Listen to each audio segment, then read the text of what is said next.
1.5 million euros. That's it. That's what it cost Barcelona to sign an 18-year-old that Bayern Munich wanted, that AC Milan wanted, that Olympique Lyon wanted. 1.5 million, less than some Premier League clubs spend on a backup goalkeeper's signing bonus. And here's the part that should stop you. This kid wasn't desperate. He had bigger, richer suitors circling. He could have gone somewhere that guaranteed him money, minutes, a marketing campaign built around his face. Instead, he chose the club that could offer him almost none of that. By the end of this video, you're going to understand why the boy from Cairo turned down the safe, wealthy options, and why that decision might be the single smartest thing any teenager in world football did this year. Because this isn't a story about a transfer fee. It's a story about what a transfer fee can't buy. Let me lay out the contradiction plainly, because it's stranger than it first sounds. Hamza Abdelkarim is the first Egyptian player in the 126-year history of FC Barcelona. Not one before him. Not in the Cruyff era, not in the Messi era, nobody. A country of over 100 million people, the most successful footballing nation in Africa, and Barcelona had never once put an Egyptian in the building. Until this kid. Now here's what's at stake. When a club signs a 100 million euro striker, that player is joining a story that's already written. He's a chapter in someone else's book. But when you're the first of an entire nation, you're not a chapter. You're the opening line. Everything that comes after gets measured against you.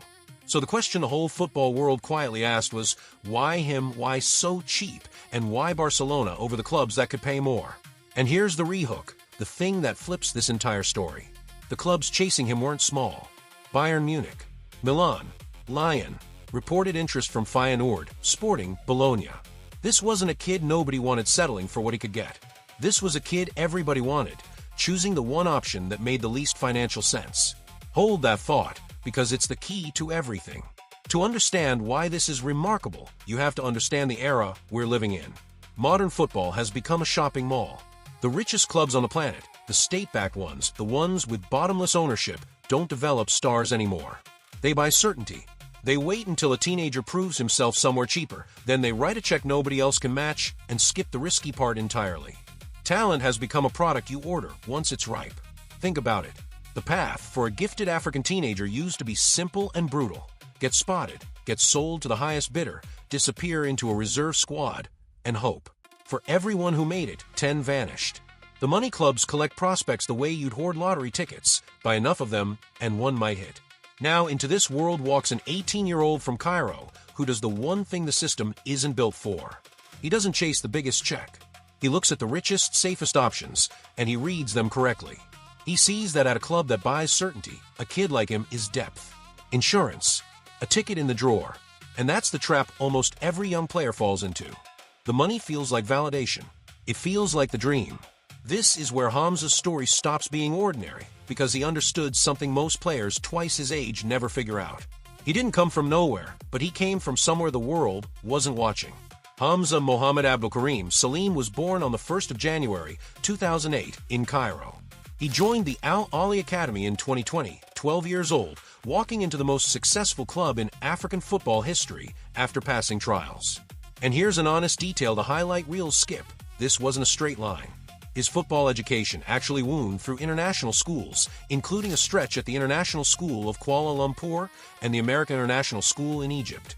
He grew up fluent in Egyptian Arabic and English, and that matters more than it sounds because it tells you this is a kid built to adapt, to move, to live somewhere foreign and survive it.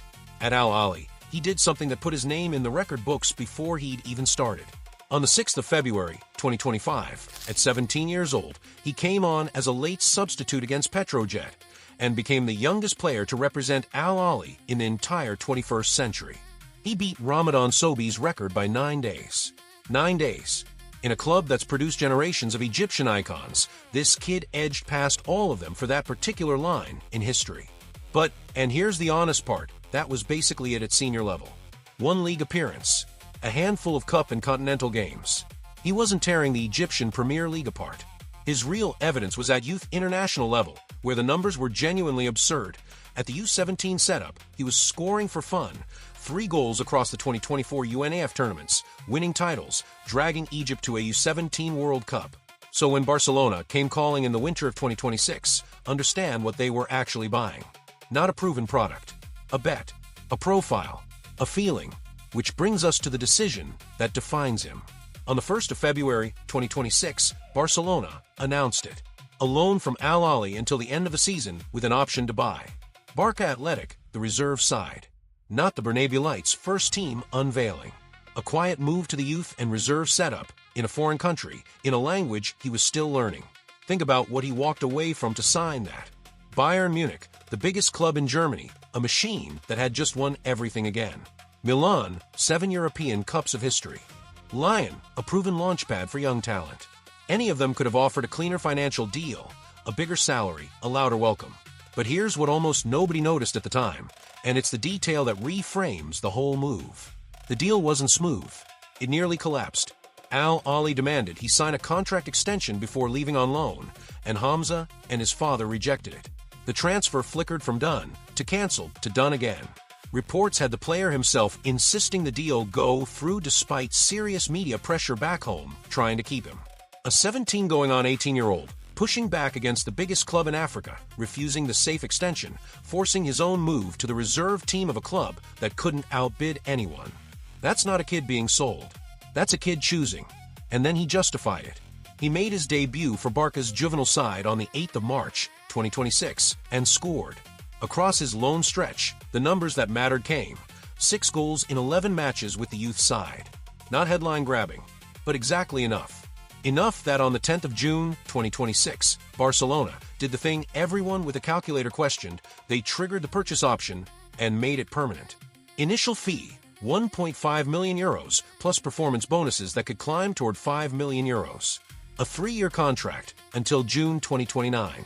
He'd turned a lone nobody guaranteed into a permanent deal at the biggest club in the world. On his terms. For a fee so small it barely registered on the transfer market. So why does a story this clean come with a warning label? Because it does. And this is where I have to be honest with you. Here's where I stop selling you the fairy tale. Let's be brutally clear about the football, not the narrative. Hamza Abdelkarim's senior professional record, as things stand, is 1 league appearance for Al Ahly. 1. His 6 goals came for a youth side. His pre-season with Barcelona's first team in the summer of 2026 was genuinely promising. He scored twice against Birmingham City, netted against Basel, played against Nottingham Forest and Udinese. Encouraging. But pre-season friendlies are not La Liga. Nobody has earned anything from a friendly. And the first Egyptian at Barcelona, line, the one every article leads with, the one I opened this video with, cuts both ways. Being the first is a beautiful headline. It's also a weight. Every Egyptian fan, an entire nation's hope, is now hanging on a teenager who is yet to start a competitive first-team match. That's not romance. That's pressure that has crushed players far more proven than him. There's an uncomfortable counter-reading of this whole transfer, and I'd be lying if I didn't put it on the table. Maybe 1.5 million euros isn't a masterstroke. Maybe it's exactly what a low-risk lottery ticket costs. Barcelona, financially squeezed for years, buying a cheap, high-upside profile they can develop or sell. That's not necessarily faith in a special talent. That's smart portfolio management. From that angle, Hamza didn't outsmart the system. He's a line item in it, a calculated flyer that cost less than the club's weekly wage bill for one senior player. And the youngest ever records? The youngest to play for Al Ahly this century, the youngest Egyptian to appear at a World Cup. Those are real, and they're special. But football is a graveyard of youngest ever record holders who peaked as teenagers and vanished. Being early is not the same as being great. So the honest question isn't whether he chose well. It's whether he can survive the thing he chose. Which brings us to the moment that answers it, at least partly. The 15th of June, 2026. A World Cup group stage match. Egypt against Belgium. In the second half, Egypt make a substitution. Coming off, Mohamed Salah. The greatest Egyptian footballer who has ever lived, a global icon, the face of the entire nation's football. Coming on to replace him, Hamza Abdelkarim.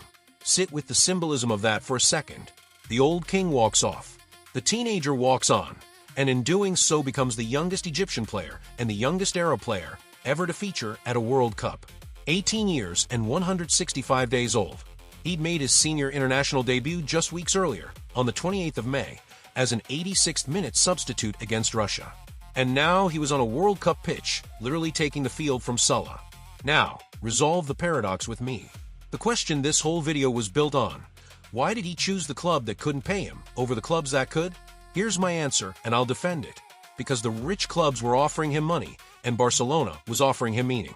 At Bayern, at Milan, he'd have been one more promising African forward in a queue of promising forwards, a good buy, a squad number, replaceable. At Barcelona, he became the first Egyptian in the club's history. He became the story. And a player who understands at 17, that being the story is worth more than being paid. That player has a football brain most professionals never develop. He engineered his own move. He refused the safe extension. He forced the transfer through. He scored the goals that made the option worth triggering. And then he replaced Salah at a World Cup. That is not luck. That is a plan executed by a kid who read the board better than the adults around him. But, and I promised you honesty, here's the concession the fairy tale doesn't want. None of it is proven yet. He has done the hard part of arriving. He has not done the harder part of staying. The verdict on whether this was genius or just a well-priced gamble won't be written by me or by him in 2026. It'll be written over the next 3 years. In La Liga minutes, he hasn't played yet. So let's go back to where we started. 1.5 million euros. The boy Barcelona chose over Bayern. Here's what I think this story actually is, stripped of the romance. In a football world that has turned talent into a commodity, where the richest clubs simply by certainty once someone else has taken the risk, Hamza Abdelkarim did something quietly radical. He refused to be a commodity. He looked at the clubs that wanted to purchase him as a finished product, and he chose instead the club that needed to build him as a first.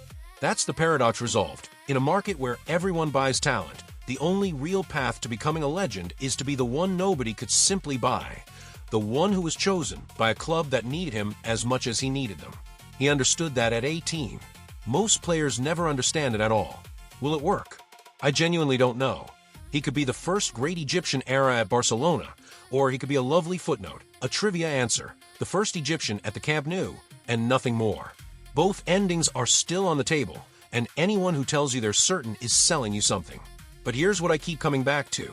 Every superstar you worship was once a teenager making a decision with incomplete information. Most chose the money. This one chose the story. Now I want to hear from you. Was choosing Barcelona over Bayern and Milan the smartest move of his life? Or a romantic gamble that'll cost him? Tell me in the comments. I read them. And if you want to keep exploring the stories behind the players everyone else just clicks subscribe, because we've only just started following this one.